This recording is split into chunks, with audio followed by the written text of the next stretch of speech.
എന്നോട് ചില സ്റ്റുഡൻസ് ചോദിച്ച കുറച്ച് സംശയങ്ങൾ എല്ലാവർക്കും കോമൺ ആയിട്ട് അറിയേണ്ട കുറച്ച് സംശയങ്ങളായതുകൊണ്ടാണ് ഇതിങ്ങനെ തന്നെ പറയുന്നത്. നല്ലൊരു വൈബിലാണുള്ളത്, നല്ല മഴയൊക്കെ ആയിട്ട്.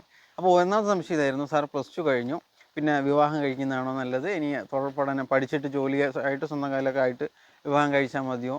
ഇങ്ങനെ ഒരു സംശയം ചോദിച്ചിട്ട് കുറച്ച് കുട്ടികൾ, കോമൺ ആയിട്ട് എല്ലാവർക്കും ഉള്ള സംശയങ്ങളിൽ ഒന്നാണത്.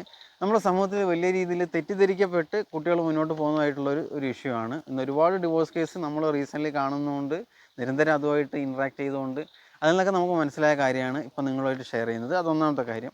ഇനി മറ്റൊരു കുട്ടി ചോദിച്ച സംശയമാണ്, സാറ് ഫിനാൻഷ്യലി വളരെ ബുദ്ധിമുട്ടാണ്, ബാങ്കിൽ നിന്ന് ലോൺ എടുത്ത് പഠിക്കുന്നതിനെ കുറിച്ചൊരു സംശയം ഒരു കുട്ടി ചോദിച്ചു.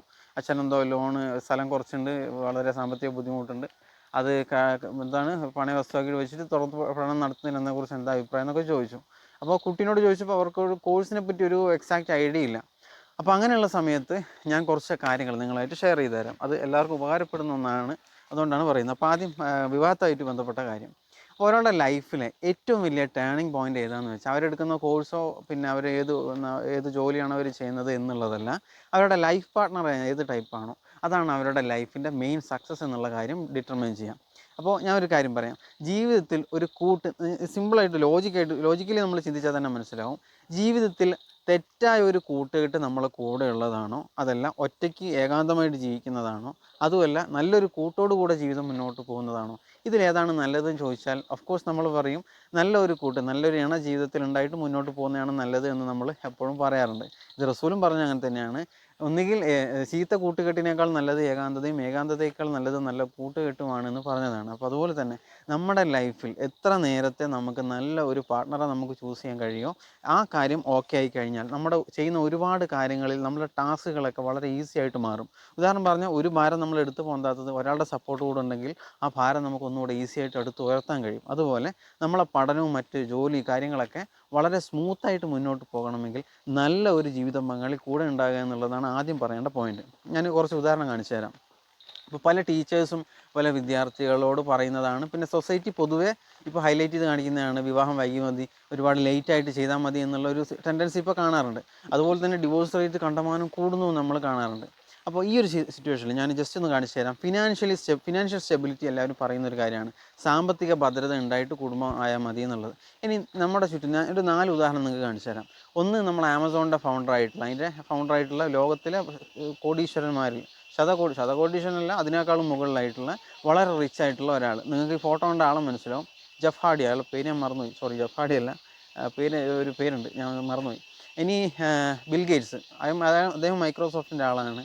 പിന്നെ നമ്മൾ അമീർ ഖാൻ, ഫിനാൻഷ്യൽ സ്റ്റെബിലിറ്റി ഉണ്ട്, ഹാൻസം ആണ്, പിന്നെ ഹ്യൂമർ സെൻസ് ഉണ്ട്. ഇനി മറ്റൊന്ന് ഹൃതിക് റോഷൻ, ഇവരും ഫിനാൻഷ്യൽ സ്റ്റെബിലിറ്റി ഉണ്ട്, ഹാൻസം ആണ്. ഈ കാണുന്ന 4 പേരും ഡിവോഴ്സ്ഡ് ആണ് അല്ലേ, അവരൊക്കെ വിവാഹമോചനം ചെയ്താണ്. ഇനി എന്താ, അവർക്ക് ഫിനാൻഷ്യൽ സ്റ്റെബിലിറ്റി ഇല്ലായിട്ടാണോ? അല്ല. പിന്നെ ഈ പറയുന്ന കാണാൻ ഭംഗിയിലായിട്ടാണോ, ഹ്യൂമർ സെൻസിലായിട്ടാണോ? പക്ഷേ ഇവരൊക്കെ നിങ്ങൾക്ക് നോക്കിയാൽ കാണാം ഫിനാൻഷ്യൽ സ്റ്റെബിലിറ്റി ഉണ്ടായിട്ടും എന്തുകൊണ്ടാണ് ഇവർ ലൈഫ് ബ്രേക്ക് ആയത്? കാരണം ലൈഫിൽ ട്രസ്റ്റ് എന്നുള്ളൊരു സംഭവം ഉണ്ടല്ലേ, അത് അങ്ങോട്ടും ഇങ്ങോട്ടും ബ്രേക്ക് ആയി കഴിഞ്ഞാൽ നമുക്ക് പിന്നീട് ജീവിതം ഒരു വാല്യൂലെസ് ആയിട്ട് നമുക്ക് ഫീൽ ചെയ്യും. അങ്ങനെ ലൈഫ് ഫെയിലിയർ ആകുന്ന ഒരുപാട് പേര് നമ്മുടെ ചുറ്റുപാടുമുണ്ട്. ഇപ്പോൾ നിങ്ങൾ ഡിവോഴ്സ് റേറ്റൊക്കെ ഒരുപാട് കാണുന്നുണ്ട്. അപ്പോൾ പലരും എന്തിനെങ്കിലും കുറ്റപ്പെടുത്തണമെന്ന് വിചാരിച്ചിട്ട് പറയുന്നത്, എൻ്റെ തീരുമാനം വന്ന് തെറ്റായ തീരുമാനത്തിലായിരുന്നു ഞാൻ മുന്നോട്ട് പോയിരുന്നത് എന്നൊക്കെ പറഞ്ഞ് അവരെടുത്ത തീരുമാനത്തെ ഏതെങ്കിലും ഒരു കാരണത്തെ പഴിയിടും. ആ പഴി ഒരുപക്ഷെ അവർ പഠിച്ച വിദ്യാഭ്യാസത്തിൻ്റെ കാര്യം പറഞ്ഞായിരിക്കും, പഠനം എനിക്ക് തുടരാൻ കഴിഞ്ഞില്ല. ഞാനൊരു ഉദാഹരണം പറയാം. ഞാൻ ഗ്രാജുവേഷൻ 3 വർഷം പഠിച്ചതിൽ 3 വർഷം പഠിച്ചിട്ട് എനിക്ക് കിട്ടാത്ത പലതും 10 മിനിറ്റ് യൂട്യൂബിൽ നിന്ന് നമുക്ക് മനസ്സിലാകുന്നുണ്ട്. അപ്പോൾ അതിനേക്കാൾ വാല്യൂ ആയിട്ടുള്ള കാര്യങ്ങൾ ഒരുപക്ഷെ നമുക്ക് ഇന്ന് റിസോഴ്സുകൾ കണ്ടമാനമുണ്ട്. ഒരുപാട് റിസോഴ്സുകൾ നമുക്ക് തേടി പിടിച്ച് പഠിക്കാനുള്ള അവസരങ്ങളുണ്ട്. അങ്ങനെ നിൽക്കുന്ന സമയത്ത് ജീവിതത്തിലെ നല്ല നല്ല നിമിഷങ്ങൾ, നല്ല ഒരു കൂട്ട് വേണ്ട സമയത്ത് ഒരു കൂട്ടില്ലാതിരിക്കുക, അങ്ങനെ മറ്റ് പല തെറ്റായ റിലേഷൻഷിപ്പിൻ്റെ പിന്നാലെ പോവുക. ആ സമയത്ത് നമുക്ക് സോഷ്യൽ മീഡിയ, മറ്റ് മീഡിയകളിൽ നിന്നൊക്കെ നമുക്ക് കിട്ടുന്ന അറിവ് തെറ്റായ രീതിയിൽ നമ്മളെ വഴിതെറ്റിക്കുക. പലരും ഇന്ന് ഫോൺ അഡിക്ഷൻ പോലെയുള്ള തെറ്റായ ലോകത്താണ് പലരും ജീവിക്കുന്നത്. പലരും അതുകൊണ്ട് വിവാഹം ഒരു സമയം വരെ വൈകി കൊണ്ടുപോകും, പിന്നെ വിവാഹം കഴിക്കും. അങ്ങനെ അവർക്ക് മനസ്സിലെ ഫാൻറ്റസി വേൾഡിൽ നിന്ന് റിയാലിറ്റി ആയിട്ട് ഒത്തുപോകാൻ പറ്റാത്തതിൻ്റെ പ്രശ്നങ്ങൾ, അവിടെ ജീവിതം താളം തെറ്റും. അങ്ങനെ ഡിവോഴ്സ് റേറ്റ് കണ്ടമാനം കൂടും. ഇന്ന് ഒരുപാട് കാരണങ്ങൾ നമ്മളിങ്ങനെ തുടർച്ചയായിട്ട് കണ്ടുകൊണ്ടിരിക്കുകയാണ്. പിന്നെ അതിൻ്റെ ഇടയ്ക്കുള്ള ഒരുപാട് സാങ്കല്പികമായിട്ടുള്ള കാര്യങ്ങൾ, പ്രത്യേകിച്ച് പെൺകുട്ടികൾ, അവർ മെൻ്റലി കുറച്ച് വീക്കാണ് ഇങ്ങനെയുള്ള കാര്യങ്ങളിലൊക്കെ അവർ പെട്ടെന്ന് വഴിതെറ്റി പോകുക, അല്ലെങ്കിൽ അവർ വീണു പോകുന്ന ഒരവസ്ഥയിൽ പലപ്പോഴും കാണാറുണ്ട്. അപ്പോൾ ഇങ്ങനെയുള്ളൊരു ചുറ്റുപാടിൽ ഏറ്റവും നല്ലത്, ദ ബെസ്റ്റ് ചോയ്സ്, നല്ലൊരു പാർട്ട്ണർ കൂടെ ഉണ്ടാവുക എന്നുള്ളതാണെങ്കിൽ that is the best choice. ഇനി മറിച്ച് തെറ്റായ ചുറ്റുപാടാണ് നിങ്ങൾ ചുറ്റുപാടത്ത് കാണുന്നെങ്കിൽ wait until you get a good person. ഒരു നല്ല വ്യക്തിയെ കിട്ടുന്ന സമയം വരെ നിങ്ങളൊന്ന് വെയിറ്റ് ചെയ്യുക. അപ്പോൾ പാരൻസൊക്കെ എന്തായാലും നല്ല കാര്യത്തിനായിരിക്കുമല്ലോ നമ്മളോട് പറയുന്നത്. നല്ല പാരൻസിനെ സംബന്ധിച്ച് അവർ നല്ല ഒരാളെ നിങ്ങൾക്ക് കണ്ടെത്തി തരികയാണെങ്കിൽ ഏറ്റവും നല്ലത്. അയാളുടെ നിങ്ങളുടെ എഡ്യൂക്കേഷനൊക്കെ സപ്പോർട്ട് ചെയ്യുന്ന ആളാണെങ്കിൽ that will be the best choice. കാരണം അങ്ങനെയുള്ള ഉദാഹരണങ്ങൾ നമ്മൾ ചുറ്റുപാടും കാണാറുണ്ട്. ഈവൻ നിങ്ങൾ കണ്ടിട്ടുണ്ടോ 19 കുട്ടികളുടെ മറ്റോ മദറായിട്ടുള്ള ഒരു ലേഡി ഡോക്ടറായ ഒരു സംഭവം നമ്മൾ കണ്ടു. CA റാങ്ക് കിട്ടിയ ഒരു ലേഡി, അവരും കല്യാണത്തിന് ശേഷമാണ് അവർക്ക് റാങ്ക് ഹോൾഡർ ആയത്. അതുപോലെ കല്യാണത്തിന് ശേഷം ഭാര്യയെ പഠിപ്പിച്ച് ഡോക്ടറാക്കിയ ആളുടെ പ്രൊഫൈൽ ഞാനൊരു ചിത്രം ഇവിടെ കാണിക്കാം. ഇങ്ങനെയുള്ള ഉദാഹരണങ്ങളൊക്കെ നമ്മുടെ ചുറ്റുമുണ്ട്. അപ്പോൾ നമ്മൾ എടുക്കുന്ന പാർട്ട്ണർ നല്ല ഒരാളാവുക എന്നുള്ളതാണ്. ആ നല്ല ഒരാളെ നമ്മൾ ചൂസ് ചെയ്താൽ ലൈഫിൻ്റെ എല്ലാ കാര്യങ്ങളും വളരെ സ്മൂത്തായിട്ട് പോകും. നമ്മൾ ചെയ്യുന്ന ഏത് ടാസ്കുകളും നമ്മൾ തളരാതെ നമ്മളെ കൂടെ നമ്മളെ മുന്നോട്ട് കൊണ്ടുപോകാനുള്ള ഒരു നല്ല ഊർജ്ജവത്തായിട്ടുള്ള ഒരു സപ്പോർട്ട് നമുക്കുണ്ടാവും. അപ്പോൾ അങ്ങനെ ഒരു ചോയ്സ് ഉണ്ടെങ്കിൽ that will be the best choice. Okay, അതെൻ്റെ സജഷനാണ്. പിന്നെ പല ടീച്ചേഴ്സും ഇതിനെ, അതായത് ചില പ്രിൻസിപ്പൾ ആയിക്കോട്ടെ, ചില ടീച്ചേഴ്സ് ആയിക്കോട്ടെ, ചില വിദ്യാർത്ഥികളുടെ മുമ്പിൽ +2 ഒക്കെ പഠിക്കുന്ന കുട്ടികളുടെ പറയും തോറ്റ് കഴിഞ്ഞാൽ നിന്നെ കെട്ടിച്ചു വിടുമെന്ന് പറയാറുണ്ട്. അപ്പോൾ തോൽവി, ഒരു വിവാഹം എന്നുള്ളതൊരു തോൽവിയുടെ ഒരു റിവാർഡായിട്ടാണ് പലരും കാണുന്നത്. അങ്ങനെയല്ല, ഇതൊരു സന്തോഷത്തോടെ നമുക്ക് നമ്മുടെ ലൈഫിൽ നേടിയെടുക്കേണ്ട ഒരു കാര്യമാണ്. അപ്പോൾ കാഴ്ചപ്പാടിൽ തന്നെ ഇത് പരാജയപ്പെട്ടവർക്കുള്ളൊരു ശിക്ഷയാണ് എന്ന് കാഴ്ചപ്പാടിൽ പലരും പല വീടുകളിലേക്കും ചെന്ന് പോയിട്ട് അവിടെയുള്ള ആൾക്കാരൊക്കെ ശത്രുക്കളായിട്ട് അല്ലെങ്കിൽ നെഗറ്റീവായിട്ടുള്ള ആൾക്കാരായിട്ട് കാണുക. ഇതിന്ന് വളരെ ടെൻഡൻസി കൂടി വരുന്ന ഒരു കാര്യമാണ്. അതുകൊണ്ട് അധ്യാപകരോടും പലരോടും പറയാനുള്ളത്, മാന്യമായി വിവാഹം കഴിച്ച് ജീവിക്കാൻ താല്പര്യമുള്ളവർ മാന്യമായി ജീവിക്കട്ടെ. നമ്മൾ ഒരിക്കലും അവിടെ വിദ്യാഭ്യാസത്തിൻ്റെ പേര് പറഞ്ഞ് വിദ്യാഭ്യാസം കച്ചവടമാണെന്ന് എനിക്കും നിങ്ങൾക്കൊക്കെ നന്നായിട്ട് അറിയാം. കയ്യിൽ പണമുണ്ടോ, 10ാം ക്ലാസ്സിൽ മാർക്ക് കുറവാണ്, ഇനി 10ാം ക്ലാസ് തോറ്റാൽ തന്നെ വിദേശത്തൊക്കെ പോയിട്ട് ഇനി ഡോക്ടറൊക്കെ ആയിട്ട് വരാൻ പോലുള്ള അവസരങ്ങൾ ഇന്നുണ്ട്. അപ്പോൾ അങ്ങനെയുള്ളൊരു ചുറ്റുപാടിൽ വിദ്യാഭ്യാസത്തിൻ്റെ പൊങ്ങച്ചം പറഞ്ഞ് നിങ്ങളെ വിദ്യാർത്ഥികളെ ആരും വഴിതെറ്റിക്കരുത്. പ്രത്യേകിച്ച് ചില അധ്യാപകരോട്, അവരോട് പ്രത്യേകം എനിക്ക് പറയാനുണ്ട്. അപ്പോൾ ലൈഫിൽ നല്ലൊരു ചോയ്സ് ഒരാൾക്ക്, നല്ലൊരാളെ കിട്ടുകയാണെങ്കിൽ that will be the best. Okay, അത് പ്രത്യേകം പറയാം. ഇനി അതല്ല, ചീത്ത ചുറ്റുപാടാണ് നിങ്ങൾ ജീവിതത്തെങ്കിൽ wait until you get a good person. Okay, അതിൻ്റെ അടുത്ത് നിങ്ങൾ സ്റ്റഡീസ് കണ്ടിന്യൂ ചെയ്ത് പോയിക്കോളൂ. കാരണം ഇന്ന് വളരെ പണ്ട് നമ്മളെ പാരൻസിൻ്റെ കാലഘട്ടത്തിലുള്ള എഡ്യൂക്കേഷനല്ല, അന്നൊക്കെ കുറച്ച് പഠിച്ചാൽ ജോലി കിട്ടുന്നൊരു ചുറ്റുപാടായിരുന്നു. അന്ന് ആ പാരൻസ് അവർ കരുതിയത് ഓക്കെ പഠിച്ചാൽ ജോലി കിട്ടുന്നുള്ള ചുറ്റുപാടായിരുന്നു. ഇന്ന് പഠിച്ച് ഒരുപാട് ജോലിയും തേടി അലഞ്ഞു പോകുന്ന ചുറ്റുപാടിലാണ് നമ്മളൊക്കെ ജീവിക്കുന്നത്. അപ്പോൾ ആ റിയാലിറ്റി നിങ്ങൾ മനസ്സിലാക്കുക. ലൈഫിൻ്റെ നല്ല മൊമെൻറ്റ്സ്, നല്ല വേണ്ടപ്പെട്ട കാര്യങ്ങളെ നമ്മൾ സ്പോയിൽ ചെയ്യാതെ നല്ല രീതിയിൽ ലൈഫ് ലീഡ് ചെയ്ത് പോകാം. ഇതെനിക്ക് പ്രത്യേകം പറയാനുണ്ട്. ഓക്കെ, അപ്പോൾ ഒരു ഡൗട്ട് ക്ലിയർ ആയി. ഇനി രണ്ടാമത്തെ ഡൗട്ട് എന്താണെന്ന് പറഞ്ഞാൽ, ഞാൻ പറഞ്ഞൊരു സ്റ്റുഡൻറ്റ് ഇതുമായിട്ട് ലോണുമായിട്ട് ബന്ധപ്പെട്ട കോഴ്സിനെ പറ്റി എക്സാക്റ്റ് ഐഡിയ ഇല്ല എന്ന് പറഞ്ഞു. അവളുടെ അച്ഛൻ ഫാമുമായിട്ട് കൃഷിയൊക്കെ ആയിട്ട് പോകാമെന്ന് പറഞ്ഞു. ലോൺ എടുക്കാൻ താല്പര്യമില്ല, പക്ഷേ എന്താണ് സാർ ചെയ്യേണ്ടതെന്ന് ചോദിച്ചത്. പേഴ്സണലി എനിക്ക് പറയാനുള്ളത്, it is better not to choose any loan for your education, for anything. കടം എടുക്കുക എന്നുള്ള ഒരു കാര്യം നമ്മൾ മാറ്റി വയ്ക്കുക. കാരണം അതുണ്ട്, നമ്മളെ കയ്യിലുണ്ടെങ്കിൽ കടം എടുത്ത ആൾക്കാരെ സംബന്ധിച്ച് അവർക്കറിയാം അത്രത്തോളം വറീസ് അവർക്ക് ലൈഫിൽ കൊടുക്കുന്ന ഒന്നാണ് എന്നുള്ളത്.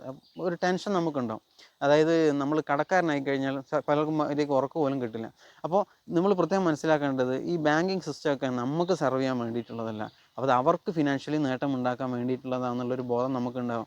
കടമെടുത്ത പാരൻസൊക്കെ ഉണ്ടെങ്കിൽ അവർക്കൊക്കെ അറിയാം ഒരു കടമെടുത്ത് തിരിച്ചടക്കുന്ന സമയത്ത് എത്രത്തോളം അവർ ബുദ്ധിമുട്ടിയിട്ടുണ്ടെന്നൊക്കെ അവർക്ക് നന്നായിട്ട് അറിയാം. അപ്പോൾ ഇങ്ങനെയുള്ളൊരു ചുറ്റുപാടിൽ പ്രത്യേകിച്ച് നമ്മൾ അച്ഛൻ ഒരുപാട് ചിലപ്പോൾ ഒരു വർഷം അധ്വാനിച്ച് നേടിയ ഒരു സ്ഥലം നമ്മളൊരു ആവശ്യത്തിന് വേണ്ടി സ്പോയിൽ ചെയ്യുമ്പോൾ, ഓക്കെ, സ്പോയിൽ ചെയ്തിരിക്കലാണ് ഏറ്റവും ബെസ്റ്റ്. ഒരു ഉദാഹരണം പറഞ്ഞാൽ, ചില കുട്ടികൾ ഇപ്പോൾ ചില കോഴ്സുകൾ പഠിക്കാൻ 4-5 വർഷം എടുത്ത് 9, 10, 12 ലക്ഷമൊക്കെ സാധാരണ ശരാശരി മുടക്കി പഠിക്കുന്ന കുട്ടികളുണ്ട്. എന്നാൽ ഇത്രയും പണം മുടക്കിയിട്ട് അവരെടുക്കുന്ന ജോലി എന്നുള്ളതോ, ഓക്കെ, 4-5 വർഷം കഴിഞ്ഞു, കോഴ്സ് കഴിഞ്ഞു, പിന്നെ 1 വർഷം അവർ ഏതെങ്കിലും കമ്പനീൻ്റെ അണ്ടറിൽ ട്രെയിനിങ്ങോ അല്ലെങ്കിൽ എക്സ്പീരിയൻസോ ആയിട്ട് ജോലി ചെയ്യും. പല ഉദാഹരണം ഒരു ഹോസ്പിറ്റൽ നിങ്ങൾ എടുത്താൽ, ആ ഹോസ്പിറ്റൽ ഒരു കോഴ്സ് 4 വർഷത്തെ കോഴ്സ് പ്രൊവൈഡ് ചെയ്യുന്നു. ആ 4 വർഷത്തെ കോഴ്സിൽ 1 വർഷം എന്ത് ചെയ്യും, ഇവർ ട്രെയിനിങ്ങിനായിട്ട് കയറ്റും. ആ 1 വർഷം ചിലപ്പോൾ ശമ്പളം ഉണ്ടാവില്ല, ചിലപ്പോൾ വളരെ തുച്ഛമായ വേതന കൊടുക്കും. അപ്പോൾ ഈ ഹോസ്പിറ്റലുകാരെ സംബന്ധിച്ച് ഓരോ വർഷവും പുതിയ വിദ്യാർത്ഥികളെ കിട്ടിക്കൊണ്ട് വെക്കും. അവരെ കൊണ്ട് പണിയെടുപ്പിച്ചാൽ മതി, വരുന്ന ഒരു എക്സ്പീരിയൻസ് സർട്ടിഫിക്കറ്റ് കൊടുത്താൽ മതി. ഇനി ഇത് കഴിഞ്ഞ് അവർ ഒരു ഫീൽഡിൽ ജോലിക്കൊക്കെ പോകുമ്പോൾ തന്നെ 3000, 4000, 5000, 7000, 8000, ഒരു 15000, മാക്സിമം അപ് ടു 20,000, ഒരു 20,000 വരെയൊക്കെയാണ് അവർക്കിവിടെ സാലറി അവർക്ക് നേടിയെടുക്കാൻ കഴിയുക. ശ്രദ്ധിക്കണേ, അവർ സാധാരണ രീതിയിൽ 10-12 ലക്ഷമൊക്കെ ഉള്ള കോഴ്സുകൾ പഠിച്ച് അവർ തുടർന്നുള്ള ജോലിക്ക് പോകുന്ന സമയത്ത് അവർക്ക് ഏൺ ചെയ്യാൻ പറ്റുന്നത് മന്ത്ലി ഇത്രയാണ്. ഇനി മറിച്ച് നിങ്ങളൊന്ന് ഇമാജിൻ ചെയ്യാം, ഒരു കുട്ടി +2 കഴിഞ്ഞു എന്ന് വിചാരിക്കാം, അവൾക്ക് കുറച്ച് സ്ഥലമുണ്ട്, അവളൊരു 100 കോഴീനെ മറ്റോ വാങ്ങിച്ചു, എന്തെങ്കിലും കൃഷിയായിട്ട് ബന്ധപ്പെട്ട് എന്തെങ്കിലും ചെയ്തെന്ന് വിചാരിക്കാം. എന്തിനും ലോസ് ആൻഡ് ഗെയിൻസ് സാധ്യത ഉണ്ട്. ഇനി നമ്മൾ എന്തും പോസിറ്റീവായിട്ടാണല്ലോ നമ്മൾ കാണുക. അപ്പോൾ അതുപോലെ ഇവർ കൃഷി ചെയ്തെന്ന് ജസ്റ്റ് വിചാരിക്കാം, ഒരു 100 കോഴിയുണ്ട്, ഒരു കോഴിമുട്ടയ്ക്ക് ഏകദേശം 7 രൂപ, നാടൻ മുട്ടയ്ക്കൊക്കെ ചിലപ്പോൾ 10 രൂപ വരെയൊക്കെ കിട്ടും.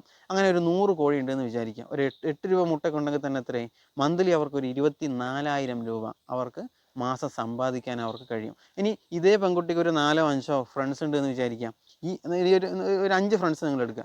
ഈ 5 ഫ്രണ്ട്സും ഒരു കോളേജിൽ കൊണ്ടുപോയി സ്പെൻഡ് ചെയ്യുന്ന പണം 10 ലക്ഷം വെച്ചാകുമ്പോൾ 50 ലക്ഷം ഉണ്ടെന്ന് വിചാരിക്കാം. ഈ 50 ലക്ഷം വെച്ച് ഇവരൊരു ബിസിനസ്സോ അല്ലെങ്കിൽ ഇതുപോലുള്ള ഫാമോ എന്തെങ്കിലും ചെറിയ ചലഞ്ചീവായിട്ടുള്ള എന്നാൽ ലൈഫിൽ നമുക്ക് കൂടുതൽ ഗെയിൻ ചെയ്യാൻ പറ്റുന്ന, സ്ട്രെസ് ഫ്രീ ആയിട്ടുള്ള, ടെൻഷനൊക്കെ കുറഞ്ഞ് നോക്കാൻ പറ്റുന്ന മറ്റ് ജോലികൾക്കൊക്കെ ചെയ്യുമ്പോൾ നമുക്ക് അതിൻ്റെ ഭാരം നമുക്ക് നന്നായിട്ട് അറിയാം. പക്ഷേ ഇങ്ങനെയുള്ള ജോലികളാകുമ്പോൾ നമ്മൾ മെൻ്റലി നമ്മൾ റിലാക്സ് ആണ്, നമ്മുടെ ഫിസിക്കൽ ഹെൽത്ത് നമുക്ക് മെയിൻറ്റെയിൻ ചെയ്യാൻ പറ്റും, കംഫർട്ടായിട്ടുള്ള സ്ലീപ്പ് നമുക്ക് കിട്ടും, നമുക്ക് പ്രോപ്പറായിട്ട് ഏൺ ചെയ്യാൻ പറ്റും. അതുവഴി ഒരുപാട് അതുമായിട്ട് ബന്ധപ്പെട്ട ഫാമിലി കെയർ തുടങ്ങിയ കാര്യങ്ങളൊക്കെ അതിൻ്റെ കണ്ടിന്യൂ ആയിട്ട് നമുക്ക് ചെയ്യാൻ കഴിയും. അതുകൊണ്ട് ഇന്ന് എല്ലാവരും മനസ്സിലാക്കേണ്ട കാര്യം, എഡ്യൂക്കേഷൻ എന്നുള്ളത് ഇന്നൊരു വലിയൊരു ബിസിനസ് സെക്ടറാണ്. നമ്മുടെ കയ്യിലുള്ള വലിയൊരു തുക കൊണ്ടുപോയിട്ട് ഈ പലർക്കും നമ്മൾ അനാവശ്യമായിട്ട് ചിലവാക്കേണ്ട കാര്യമില്ല. പ്രത്യേകിച്ച് ഞാനൊക്കെ എഡ്യൂക്കേഷൻ സെക്ടറിൽ വർക്ക് ചെയ്യുന്ന ആളാണ്.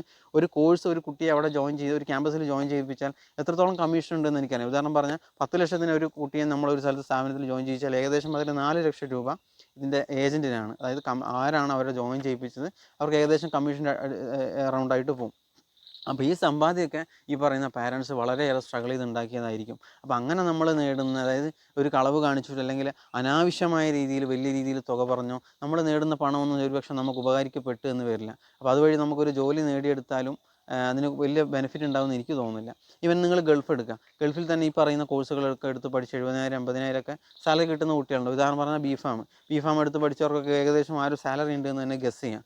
ഇനി ഈ ബി.ഫാം എടുത്ത് പഠിക്കാതെ സാധാരണ ഒരു റെഗുലർ കോഴ്സോ അല്ലെങ്കിൽ സാധാരണ എന്തെങ്കിലും ഡിപ്ലോമ കോഴ്സോ ഒക്കെ എടുത്ത് എക്സ്പീരിയൻസ് ആയിട്ട് പോകുന്ന ആൾക്കാർക്കും ചിലപ്പോൾ ഇതിനേക്കാൾ സാലറി എന്തുണ്ടാവും അവിടെ ഉണ്ടാവും. അപ്പോൾ നിങ്ങൾ മനസ്സിലാക്കേണ്ടത് എഡ്യൂക്കേഷൻ ഇന്ന് വളരെ ഒരു ബിസിനസ് സെക്ടറാണ്. അപ്പോൾ നമ്മുടെ കഴിവിനനുസരിച്ച് ഇതാക്കുക, പരമാവധി ലോൺ എടുക്കാതിരിക്കുക. ഞാൻ ഒരു തരത്തിലും ലോൺ എടുക്കുന്നത് ഞാൻ പ്രോത്സാഹിപ്പിക്കില്ല. ലോൺ എടുക്കാതെ നിങ്ങൾക്ക് മുന്നോട്ട് പോകാൻ കഴിയുമെങ്കിൽ അതാണ് ഏറ്റവും ബെസ്റ്റ്.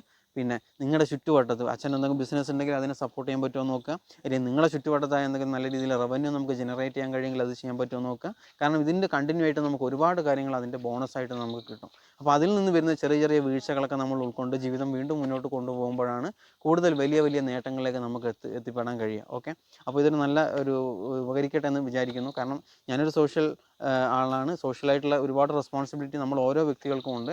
അപ്പോൾ നമുക്ക് എന്തറിയുന്നു അത് മറ്റുള്ളവർക്ക് പറഞ്ഞു കൊടുക്കേണ്ട ഉത്തരവാദിത്വം നമുക്കുണ്ട്. അതുകൊണ്ടാണ് ഇത് ഷെയർ ചെയ്തത്. അപ്പോൾ നല്ല ദിനം ആശംസിക്കുന്നു. I wish you A good day.